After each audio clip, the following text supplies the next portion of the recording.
life can hit like a sledgehammer. But guess what? We hit back harder. Welcome to Affirm That Sh. Somehow I thrive. I'm Jennifer Rogers, your no BS guide to turning life's toughest moments into badass victories. Ready to flip the script? Let's affirm that life can be a bitch, but somehow we thrive.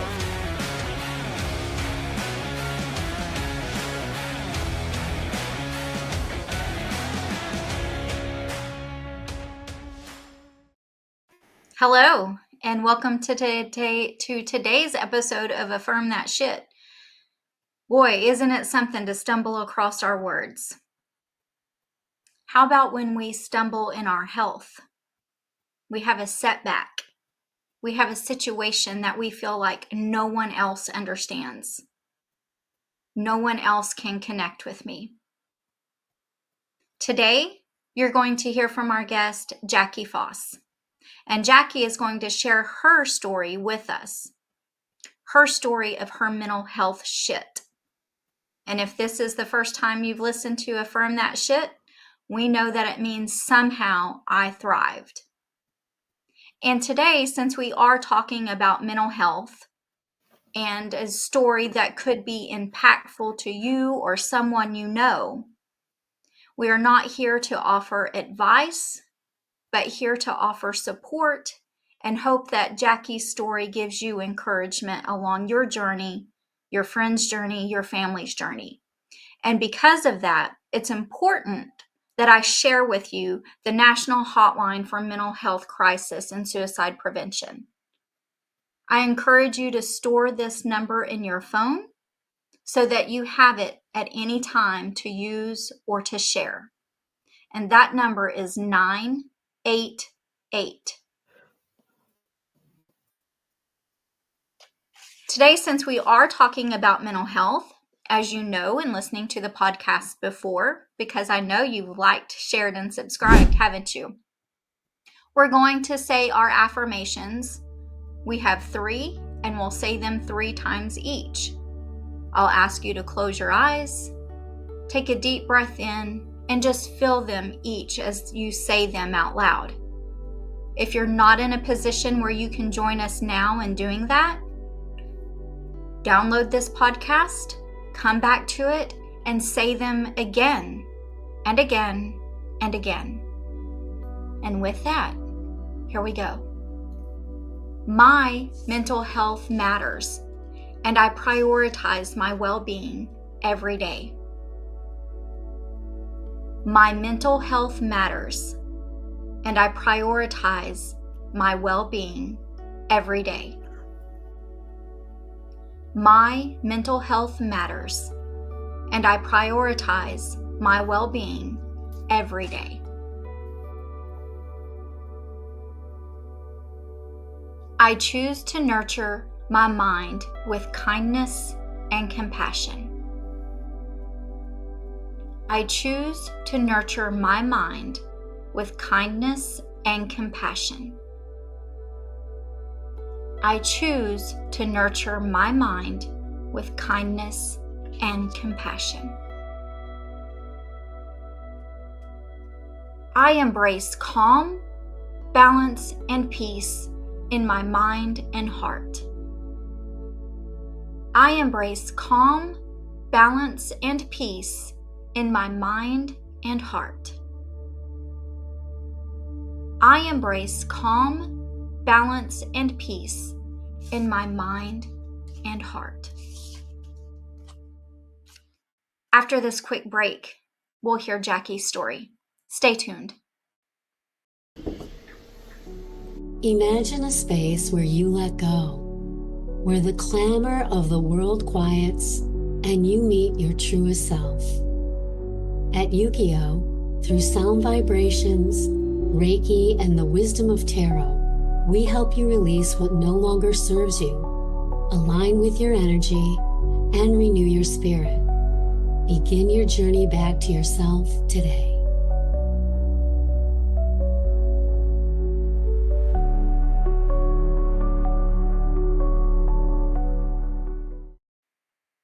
Well, hello, Jacky. Hello, Jennifer. Thank you for having me. You are welcome. And I have just one thing to say to you right now. It's a good day. It's a friggin' good day today, Jennifer. It It is is. a good day. Thank you for joining us today and being so vulnerable and open and sharing your story with us. My pleasure. Just listening to the intro, I started to well up again. Mhm. It's so impactful. And so, Jacky, I would just like to open the platform wherever, they may be listening or watching on YouTube for you to start in that mental health shit story, because your story's not one that happened just a few years ago. No, It's no. something that you've carried with you for not one, not two, but 3 decades. hmm So it's Uh, important that we understand this is a journey. And I'm so thankful for you being here and leading us in your journey. Thank you for providing a safe space for me to do so, Jennifer.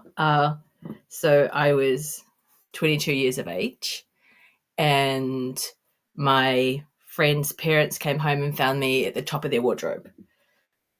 How I got up there, I'm not sure. I'm still not sure to this day. And I was up in the top of their wardrobe, and I'm still in my pajamas. It's late in the afternoon, and they're like, "What are you doing?" And I'm like, "I don't know."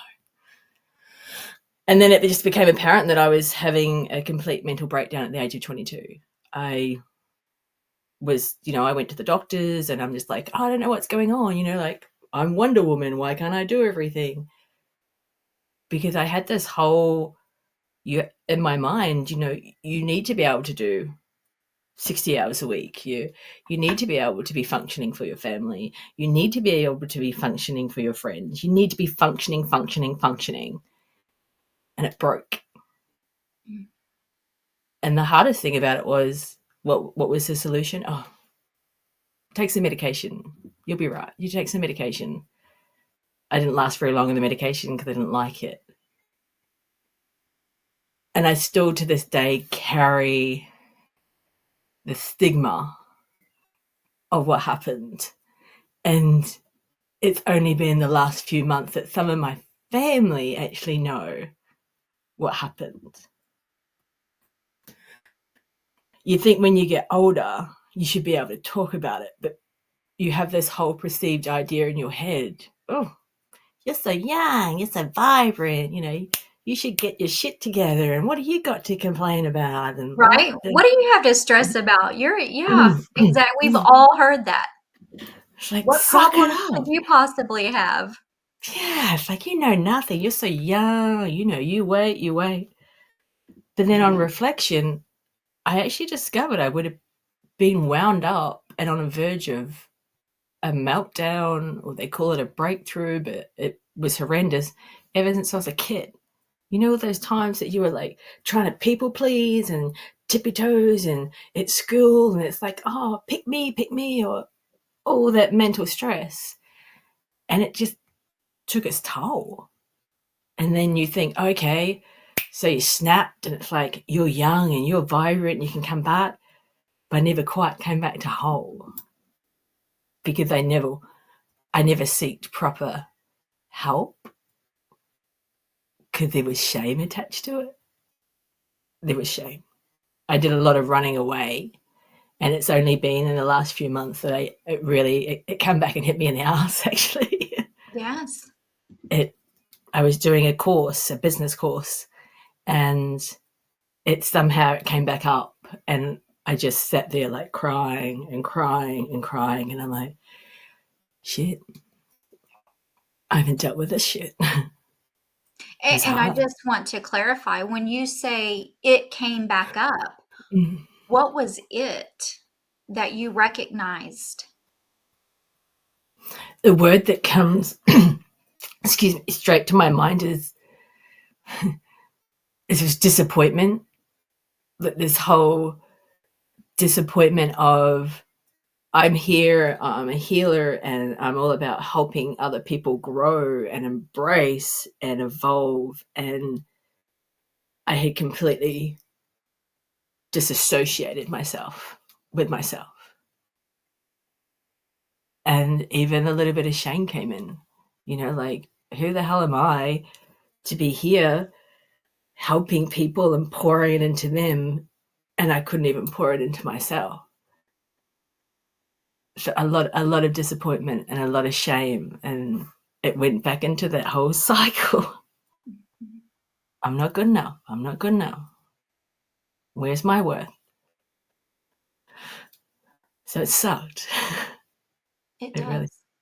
And I thank you for sharing again today. I know we've said it, but it's important that we recognize in ourselves exactly what you're sharing.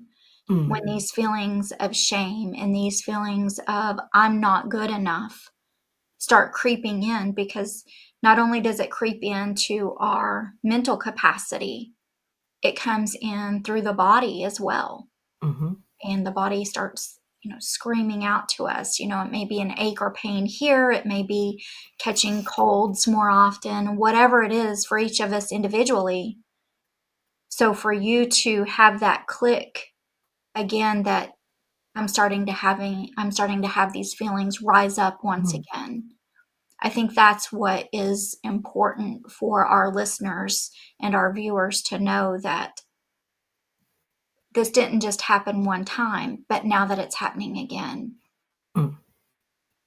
Here's what I know my triggers. Yes. I know them. But the thing about that is I choose to ignore that sometimes. It's like it's okay. I can push through. I can push through. But I tell you, you push through, it sucks, because it's like, it's not worth it. It is not worth it. You keep pushing and you think it's okay. I'm a bit older now. I'm a bit smarter. I know more. It doesn't change. It doesn't. Because what follows the shame, once you get through that shame, we have other feelings piled on top of it. That shit story just piles and piles and piles. And now we don't know where to shovel ourselves out, do we? It's like it becomes this encyclopedia. It's just like same shit. As they say, same shit, different story, or same shit, different day. And it's just like, oh. And then that shame comes back in, because it's like, oh gosh, haven't you learned anything yet? Haven't you learned anything yet? And it's like, yeah, I'm learning, but we just go back into that whole cycle. And while you recognize it in yourself, yeah, what about those around you? No. Did they see something in you? Did they ask? I know that's something that you and I as friends have talked about. And would you please tell our listeners what you shared with me?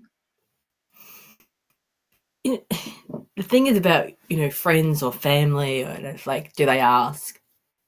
They all had this preconceived idea. I'm a pretty happy person. I'm pretty, I'm always up for a laugh, and it's just like I'm quite out there, and I love that. The thing is, whenever you or I showed any sign of needing help or not being that chubby, I got, what do you got to be so sad about? What do you mean you're not happy? So it got to the point that I just hide it. It's just like, oh, good. It's okay. I'll keep taking your shit. I'll just keep eating it, and I'll just keep pushing down and pushing down. Because I felt like if I did cry, or if I did ask for help, it wasn't important. So I learned pretty goddamn fast. Just keep pretending, wait till everybody leaves, go in that corner, hide, be in a fetal position, suck it up. That's what we were taught. You just suck it up. There's someone worse off than you. Suck it up. And how many times have we heard that? My problems aren't as bad as... there's someone worse off than you. What do you have to complain about? Or, if you don't like it, go fix it. Great, sure, cool. But I need some help. And asking's not easy when you're on that side of the battle line. And when you're a giver, it's not easy to ask. That people-pleasing that you talked about, that pushing through, I'll do more, I'll stuff it down, I'll keep going, I'll keep going. I want to encourage everyone listening or watching, if you notice, and it doesn't, not just like Jacky, who's your happy-go-lucky person all the time, because sometimes you hid that, didn't you, Jacky? You could hide so well because that's what you learned. But I'm going to encourage everyone, pay attention to your family, to your friends, your coworkers. You don't have to know the deep, dark details that someone is going through, but just ask. Just ask, are you okay? Is everything all right? How's it going for you? I'm going to encourage you to become comfortable with the uncomfortable, because you just might be the person that helps that person in their time of need by a simple check-in. How are you? What's going on? What do you think, Jacky? I think that's really important. And I also would like to emphasize, when you ask, please stop and listen. Yes. So if you're gonna ask someone, do it because you genuinely want to ask someone. Don't do it as a, hey, how you going? And you're already out of the room before they respond. Yes. Do it and wait for a moment, or sit and you're watching. Like, when we think nobody's watching, that's when we really let our guard down. We can be in an office situation. I've been in that, and it's all like, and then as soon as you think nobody's watching, that's when you just far out. That's the moments that you need someone really to come up, and even just a hand on the shoulder saying, hey, how you doing? You don't have to respond, but if you're going to take that moment to connect, make it genuine. Yes. Otherwise, what do? Good, no worries. I'll just keep eating that shit. Yes. And you've eaten it, like we shared, for decades. But you don't eat it anymore, do you, sister? No. I've like cut all shit out of my diet. Exactly. We don't like that taste anymore. No, it's just like, I'm going for that chocolate. No, I don't need that shit. Enough of the shit. Enough of this shit. Your story is very resonating, because we all have those thoughts that you shared with us. You had them expounded upon, where you talked about, at 22, I hit that breaking point, or that breakthrough where that was it. I had to seek help. Medication was the answer. I didn't resonate with that. But from 22 over the last 3 decades, you've continued to work and continued to work, and you come out, as we say, through our shit, somehow I thrived. Yeah. And here you are sitting with us today, bearing your story to who knows who, and you are thriving in this world today. How did you get there, and what are you doing to thrive? I got there one foot in front of the other. But I think one of the biggest reasons why I'm here, I'm gonna like go or blush. I'm gonna blush. Is I have one of the most beautiful human beings in my life. My wonderful husband, Patty. We've been together like 22 years. Without him, without his support, with even his, he was so nonchalant. It's quite straight up with just saying, you know what? You need to pull your head out of your ass. And I'm like, excuse me? Like when we first started dating, it was on my birthday, and I don't know, he said something, and I turned around and said to him, you cannot talk to me like that. And he goes, pull your head out of your ass, I'm not your ex. And I'm like, oh, how dare you? I left. He went to a audition, he's a musician, and I went to my parents and I said, you would not believe what Patty said to me. And they're like, what did he say? And I said, he said this. And they said, and I'm like, oh, he was right. And so from that moment on, I kept him around. But to have someone We're so glad for you, Patty. I'll keep him around Yeah. is he's, and my heart space is opening. When I speak about it, he's, to this day, he sees me even when I don't see myself. Mm. He sees me when I don't want anyone to see me. And you know what? Sometimes it's not even a word. Sometimes it's just a look. Sometimes it's a text. And I'm just like, oh, I love you, Patty. And he helps me keep going. Because sometimes we need someone outside of ourselves that can see in us that we can't. And he's my constant. He's my constant that keeps seeing in me what I can't see. So I keep him around.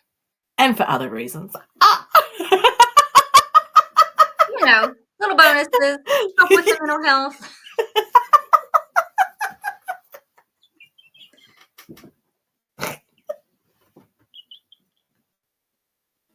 It's just part of being in a healthy relationship. That is right. Yes.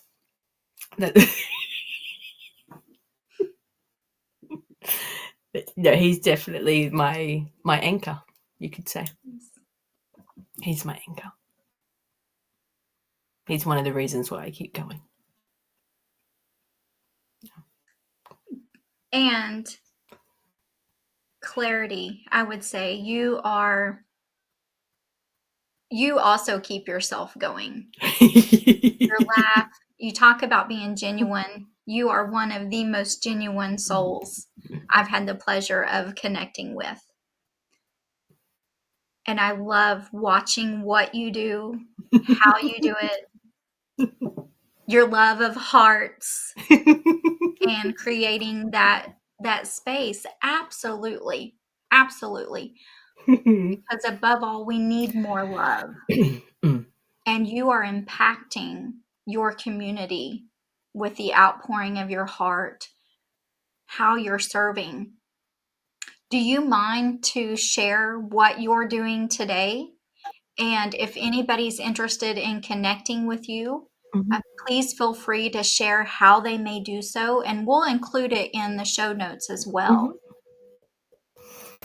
Today, I've pivoted so much from what I'm doing, and this year especially, I left a very toxic job, a very, very toxic job, because I was spiraling down again in my mental health.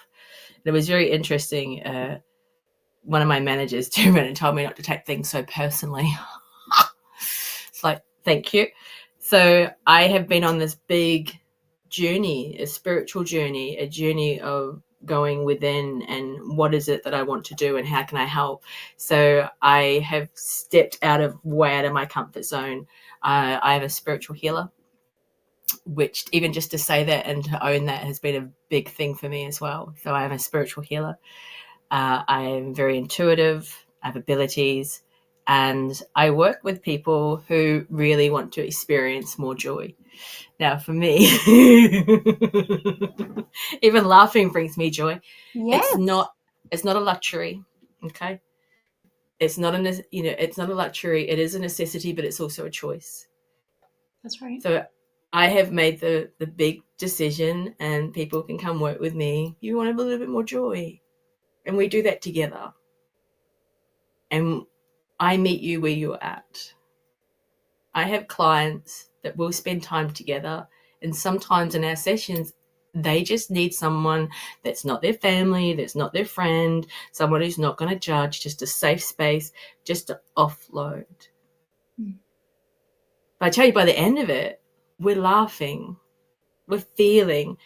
Because one of the biggest things I do, because I know that I couldn't do this for myself, is I'll celebrate for you. I'll do that for you. Yes.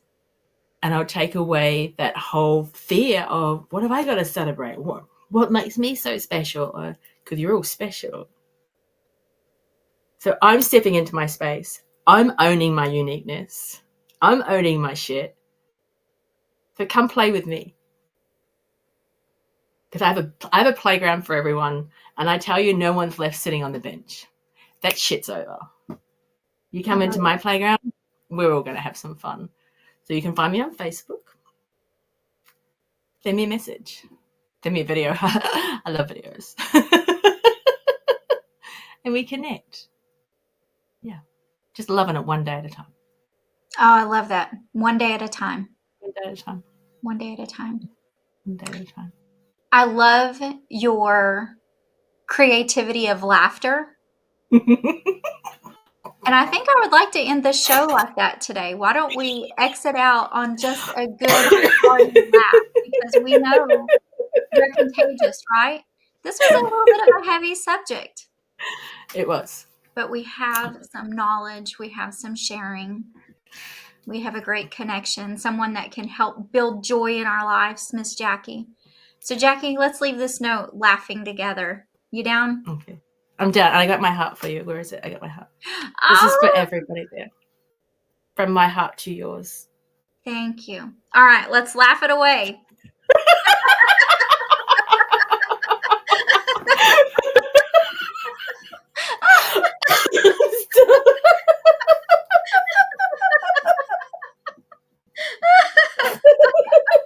I'm so glad I peed before I came on.